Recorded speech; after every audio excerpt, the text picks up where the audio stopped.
मेरा नाम नाज़मा है और मेरी उम्र 16 साल थी। मैं एक गरीब बलोच घराने से ताल्लुक रखती थी। मेरे अब्बा किसान थे। दिन रात वो खेत में हल चलाते तो कहीं जाकर घर का सौदा सरवाता था। अम्मा घर में बैठकर हाथ से कशीदाकारी करती थी, जो कि शहर में बहुत मकबूल होती थी और काफी अच्छे दामों बिक जाती थी। अम्मा ने मुझे भी बचपन से इस काम पर लगा दिया था। मैं शुरू में तो अपने हाथ जख्मी कर लिया करती थी, लेकिन फिर आहिस्ता आहिस्ता मुझे भी आदत होती गई। अब तो मैं इस काम में काफी महारत हासिल कर चुकी थी। हमारा ये हुनर जाया नहीं गया था, बल्कि हमारे घर की आमदनी का एक जरिया बन गया था। मेरा बड़ा भाई जब भी शहर जाता, मेरे और अम्मा के हाथ की कढ़ाई हुई चादरें और मलबूसात अपने साथ ले जाता और अच्छी खासी कीमत वसूल करके ले आता था। मैंने गांव में ही छोटी लड़कियों को ये काम सिखाना शुरू कर दिया था। वहाँ से अलग पैसे आ जाया करते थे। अब हमारे घर की गुजर बसर काफी अच्छे तरीके से होने लगी थी। इन्हीं पैसों से अब्बा ने एक जमीन खरीद ली थी और अपनी जमीन पर काश्तकारी करते थे। हमारे दिन काफी अच्छे हो गए थे। मैं पढ़ी लिखी नहीं थी, लेकिन कशीदाकारी का हुनर मुझ में कूट कूट कर भरा हुआ था और ये सब अम्मा की मेहनत की वजह से ही हुआ था। इन बलोचों में रिवाज था कि लड़कियों की जल्द शादी करवा दी जाती थी। लड़कों की शादी के मामले में तो वो तो उम्र की कोई कैद नहीं होती थी, लेकिन लड़कियों को बालिग होने के बाद जल्द ही ब्याह कर इनके घर कर दिया जाता था। मेरा रिश्ता भी मेरे अब्बू ने अपने दोस्त शबीर के बेटे जफर के साथ कर दिया था। शबीर चचा के दो बेटे थे, एक अली और दूसरे नंबर पर जफर। अली की शादी को 3 साल हो चुके थे और अब वो जफर की शादी करने का इरादा रखते थे। इसके अलावा इनकी कोई बेटी नहीं थी। मैंने सुन रखा था कि जफर की वालदा काफी सख्त मिजाज है, लेकिन सुनने में और देखने में काफी फर्क होता है। इसलिए मैंने किसी की भी बातों पर कान नहीं धरे थे। चंद दिनों के बाद अब्बा ने अपने दोस्त शबीर को शादी की तारीख दे दी थी। अगले महीने के आखिरी जुम्मे को मेरा निकाह और सादगी से रुखसती होना तय पाई थी। मैंने अपने लिए काफी सारे सूट कढ़ाई करके रखे हुए थे, क्योंकि हमारे यहाँ रिवाज था फर्नीचर से लेकर खाने का सारा इंतजाम लड़के वाले खुद करते थे, जबकि लड़की अपनी जरूरत का छोटा मोटा सामान लेकर जाना चाहे तो जा सकती थी, वरना वो सिर्फ अपने लिए खाली कढ़ाई के हाथ से बने हुए सूट लेकर ही जाती थी। मैंने बरी का सारा इंतजाम कर दिया था और खुद ही बहुत सारे अपने कपड़े बना लिए थे। अम्मा ने भी मेरे लिए बहुत सारे कपड़े बनाए हुए थे। दिन पर लगाकर धो रहे थे और हमें पता भी ना चला कि कब निकाह हो गया और रुखसती भी हो गई। मेरा शौहर बहुत इज्जत करने वाला था। अम्मा ने मुझे सब कुछ समझा कर भेजा था कि कैसे सास का दिल जीतना है और शौहर के पीछे रहना है। मैं अम्मा के कहने पर अमल कर रही थी। शुरू के दिन थे और मेरी सास मुझ पर बहुत मेहरबान हो रही थी, लेकिन मैं जब से आई थी मैंने एक बात नोट की थी, और वो ये कि सास मेरी जेठानी से खिंची सी रहती है। मेरी जेठानी की बहुत प्यारी प्यारी 3 बेटियां थी, जिन पर मुझे बेख्तियार बहुत प्यार आता था। वो थी प्यारी और गोल मटोल सी बच्चियां कि हर किसी का इन पर दिल आ जाता था, लेकिन सास इन फूल जैसी बच्चियों को मुंह नहीं लगाती थी। जब भी अपनी दादी के पास जाती तो वो इनको नफरत से परे धकेल देती थी। मुझे काफी दुख होता था, लेकिन मेरी जिंदगी तो तब बदली जब चचा शबीर के छोटे भाई फवाद अपनी बेगम को लेकर घर चले आए। फवाद चचा ने भागकर जरीना चची से शादी की थी, जिसकी वजह से इनको वालिदैन ने तमाम राब्ते तोड़ दिए थे और अब वो दर की ठोकरें खाने के बाद वापस अपने घर लौट आए थे। मैंने एक बात नोट की कि चची तो चचा की बहुत तारीफें करती है, लेकिन इसके बरअक्स चचा अब चची से खिंचे से रहने लगे थे, जिसे चची ने भी शायद महसूस कर लिया था।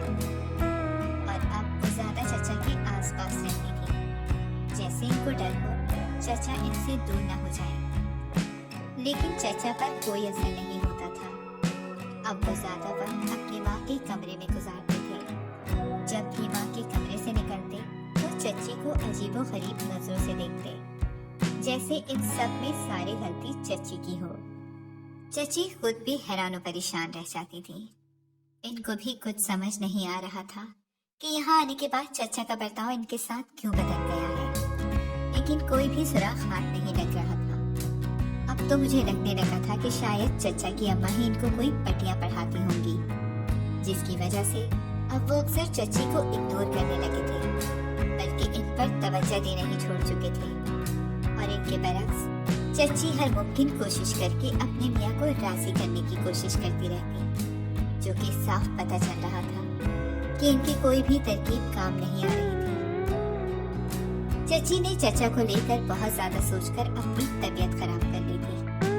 चच्ची की तबीयत खराब थी, इसके बावजूद चचा इनके करीब नहीं जाते थे, बल्कि अब तो कई रातें बाहर गुजार कर आते थे। चच्ची की तबीयत मजीद बिगड़ती चली गई। सच्ची बात तो ये कि वो मजीद बर्दाश्त न कर सकी, तो वो चचा की मुखबरी करने लगी। अगले रोज चचा तैयार होकर घर से निकले तो चच्ची भी अपनी चादर से चेहरा छुपाते हुए इनका पीछा करने लगी। और इस रोज इन पर जो इंकशाफ हुआ वो इसको बर्दाश्त नहीं कर पा रही थी कि इनका महबूब शौहर इनको धोखा दे गया था। उन्होंने जब तक इनका पीछा किया तो चचा एक घर के सामने रुककर आसपास नजर दौड़ाते हुए जल्दी से दरवाजा खोलकर अंदर चले गए। चच्ची घर की पिछली साइड पर गई और वहां से मौजूद खिड़की से अंदर झांका तो चचा एक गैर औरत के पास खड़े थे।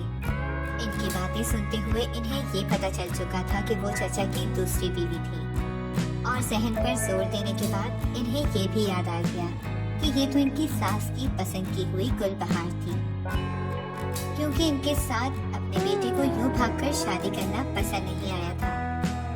और उन्होंने बचपन से इनके लिए जो लड़की पसंद कर रखी थी और बिनाखिर आज जीत इनकी सास की हुई थी, क्योंकि वो चच्ची के शौहर की दूसरी शादी करवाने में कामयाब हो गई थी। चच्ची को अपनी सास से कोई शिकवा नहीं था। दिल में ठेस तो अपने शौहर की बेवफाई पर उठी थी।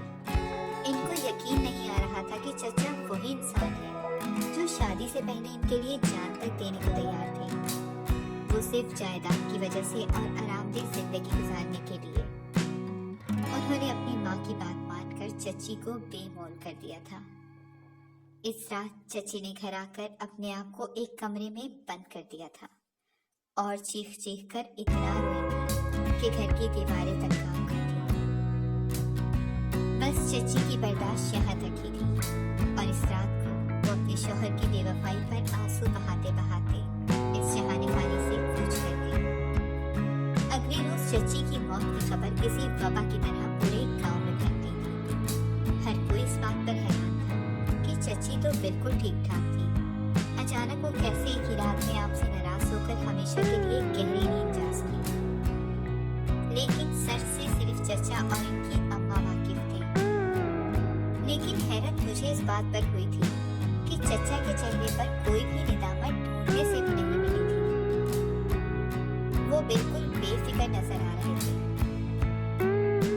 जैसे चच्ची के जाने से इनकी मुश्किलात हल हो गई। चच्ची की मौत के 2 महीने बाद ही चचा अपनी नई बीवी को घर ले आए। चचा की इस हरकत पर सब लोग पहले तो हैरान हुए, इसके बाद इनको सारा मामला समझ आ गया था। बाहर तो गांव में सब बातें करने लगे थे कि चचा की बेवफाई की वजह से ही चच्ची मरी है और ये कोई मौत नहीं है बल्कि कत्ल किया गया है। लेकिन चचा और इनकी अम्मा को इस बात से कोई फर्क नहीं पड़ता था। वो कहते थे लोगों के जितने मुंह इतनी बातें करेंगे, इसलिए लोग क्या सोचते हैं इससे कोई फर्क नहीं पड़ता। चचा अपनी जिंदगी में अब खुश नजर आने लगे थे, लेकिन जो बात हम सबको हैरान कर गई थी, अब 4 रोज से चच्ची से दूध जलेबी बनवाते और चच्ची को अपने साथ ले जाकर कमरे में बंद हो जाते। चचा की हरकत काफी अजीब थी। मुझसे तो पहले ही चच्ची का दुख बर्दाश्त नहीं हो रहा था, क्योंकि वो अपने शौहर की बेवफाई की वजह से जिंदगी की बाजी हार गई थी। और अब चचा को अपनी नई नवीनी बीवी के साथ फरमाइशी करते देखकर मेरा तो खून खौल उठता था। मैं अल्लाह से दुआ करती कि जो कुछ हुआ अच्छा नहीं हुआ। उन्होंने किसी के साथ बुरा किया है, इसका हिसाब वो बहुत दर्दनाक तरीके से चचा से ले। मुझे नहीं पता मेरी दुआएं रंग लाने वाली हैं या नहीं, लेकिन चचा की इस अजीबोगरीब हरकत का राज मुझे मालूम करना था कि रोज दूध जलेबी बनवाना, चच्ची को कमरे में बुलाना, लेकिन सुबह जब कमरे से बाहर निकलती तो दूध जलेबी वैसी की वैसी ही पड़ी होती थी।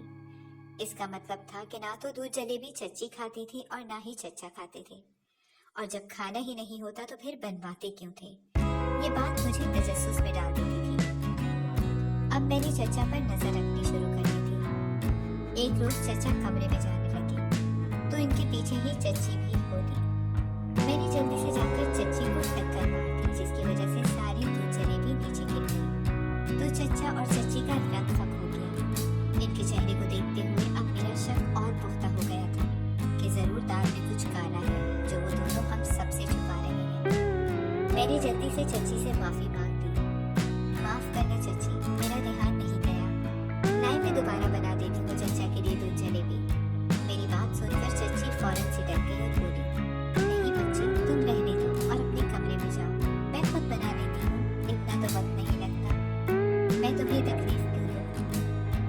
चच्ची की बात सुनकर चचा ने गुस्सैली नजर से चच्ची को घूरा और घर से बाहर चले गए। चच्ची ने फीकी सी मुस्कुराहट से मेरी तरफ देखा और जल्दी से जमीन साफ कर दी, दोबारा दूध जलेबी बनाने चली गई। मैंने अपनी इस हरकत पर खुद को शाबाशी दी और छुपकर चच्ची को दूध जलेबी बनाते देखने लगी। लेकिन इन्होंने अब तक कोई भी अजीबोगरीब हरकत नहीं की थी कि मुझे इन पर शक गुजरता, इसलिए मैं भी अपने काम करने लगी। मुझे ये देखकर और हैरानगी हुई जब चचा घर नहीं आए तो चच्ची वो दूध जलेबी लेकर अपनी सास के कमरे में चली गई और इनको खिलाकर ही कमरे से बाहर आई। सास चच्ची को बहुत पसंद करती थी, हर वक्त इनकी तारीफें करते नहीं सकती थी। किसी को भी इस बात का इल्म नहीं था कि चच्ची ने सास को दूध जलेबी खिलाई है। इस बात का सिर्फ मुझे ही मालूम था। अगले रोज चच्ची की सास बिस्तर पर बुरी हालत में पाई गई थी। जब अस्पताल लेकर गए तो डॉक्टर ने कहा कि अब वो कभी नहीं चल सकेंगी और न ही बोल पाएंगी। इस दौरान मैंने चच्ची के चेहरे पर एक मुस्कुराहट महसूस की थी और इसे मेरे अलावा सिर्फ चचा ने देखा था। लेकिन चचा भी कुछ न बोले, जिससे ये बात साफ जाहिर हो गई कि इनको कोई फर्क नहीं पड़ता था कि इनकी माँ जिए या मरे, और इनको इस तरह बेहिस बनाने में भी इनकी अपनी माँ का ही हाथ था और आज वो अपना किया हुआ भुगत रही थी।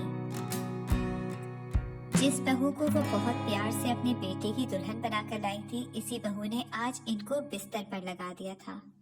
सच कहते हैं लोग, जो दूसरों के लिए बुरा चाहता है हमेशा इसके साथ ही बुरा हो जाता है। चच्चा की माँ पूरा दिन बिस्तर पर इसी तरह पड़ी रहती, कोई इनकी सफाई का ख्याल नहीं रखता। यहाँ तक कि इनके बेटे ने भी इनसे मुंह मोड़ लिया था। एक साल बिस्तर पर अज़ियतनाक जिंदगी गुजारने के बाद अगली सुबह वो मुर्दा हालत में बिस्तर पर पाई गई। इनसे इतनी गंदी बदबू आ रही थी कि कोई भी इनके नजदीक जाने के लिए तैयार नहीं था। शायद इनको चच्ची की बदबू लग गई थी। चच्ची के साथ किए बुरे सलूक की वजह से इनके साथ ऐसा हुआ था। आपको क्या लगता है, चचा की अम्मा का जो अंजाम हुआ, क्या वो सही था? क्या चचा ने अपनी माँ की